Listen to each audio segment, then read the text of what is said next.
এক মহিলা এসে বলল, ইয়া রাসূলুল্লাহ আউসিনি, আমাকে কিছু ওসিয়ত করেন, কিছু নসিহত করেন, কিছু উপদেশ দেন। বিশ্বনবী বললেন, তোমার উপদেশ দিয়ে কি লাভ? তুমি এত কালোর কালো, কোনো কালো মানুষ তো জান্নাতে যাবে না। মহিলা কাঁদতে শুরু করে দিল, ইয়া রাসূলুল্লাহ, আপনি বলেছেন আল মারআতু ইদা সাল্লাত খামসাহা সামাত শাহরাহা হাফিজাত ফুরুজাহা আতাআত বা'লাহা ফালতাদখুল মিন আইয়ি আবওয়াবিল জান্নাতি শাআত। ও নবী, আপনি নারীদেরকে প্রেসক্রিপশন দিয়েছেন 4টা। চিল্লায় বলেন কয়টা? নারীরা 4টা প্রেসক্রিপশন মানলে 8টা জান্নাতের দরজা খুলে দিবে কে?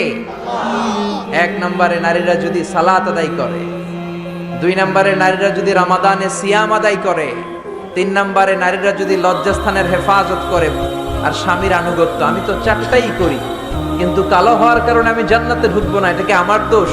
আমার কি অপরাধ? কাঁদতে শুরু করেছে ওই নারী। বিশ্বনবী কান্না থামানোর জন্য বললেন, আরে কেঁদো না, তুমি যখন জান্নাতে ঢুকবা এরকম কালো থাকবা নাকি?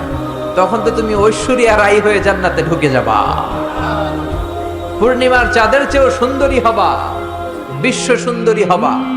জান্নাতে যারা যাবে আসলে তারাই বিশ্ব সুন্দরী। চিল্লায় বলেন ঠিক কিনা?